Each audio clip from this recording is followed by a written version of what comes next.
Joining me now is Bob Good, Virginia congressman, who has supported and did vote for Jim Jordan today. And sir, it's good to have you back on. You were the ones that one of the ones that wanted to get McCarthy out.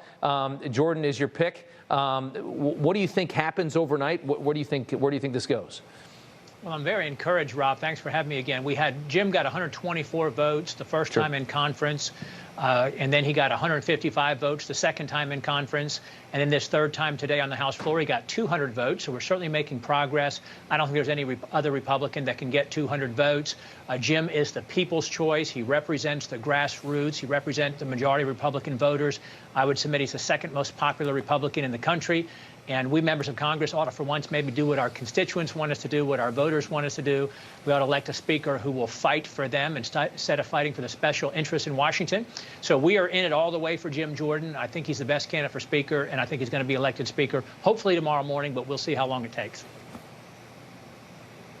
Can you tell us what exactly, I mean, the holdouts, what do they want? And are they trying to circumvent this? Are they trying to install somebody that I guess would be considered more establishment or more moderate instead of Jim Jordan? What do you think is happening right now that you've got these 17 or 20 people that are pulling away? That's a great question. I don't know what their message is. I don't know what their reason is. I haven't heard them publicly say why they're against Jim Jordan or why they don't support him. So honestly, I don't know. I will tell you back in January, whether folks agreed or not, those of us who didn't support Kevin McCarthy, we're saying, hey, we're not for the status quo. We're not for the establishment. Congress has failed us in the past, even the Republican leadership. And we're not going to vote to continue the same. We didn't have confidence that he represented the change that we needed.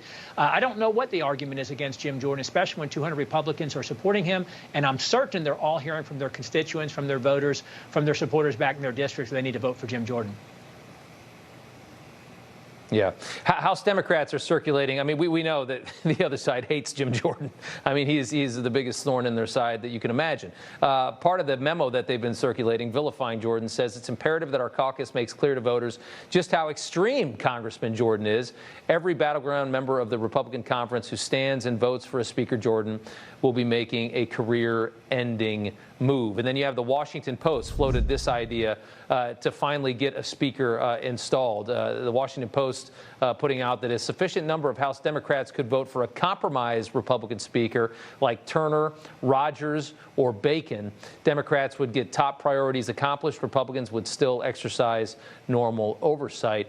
That's what concerns me, is that, you know, it's such a close call right now that, I mean, some Republican could just coordinate something like this and maybe try and get it done. I don't know that that would be very good for their reelection chances, but do you think that's a possibility that something like that could happen?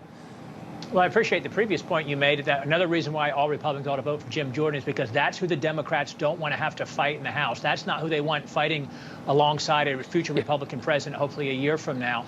But you know, I don't think any Republicans are going to become Speaker with Democrat votes. I don't think any Democrats are going to vote for anybody besides Hakeem Jeffries. So I don't think that's a realistic possibility, but it would be political suicide for any Republican to join Democrats in selecting a Speaker. Yeah. Yeah, well said. Congressman Good, always good to have you on. Thank you so much. Thanks, Rob. Great to be with you. I want to bring in two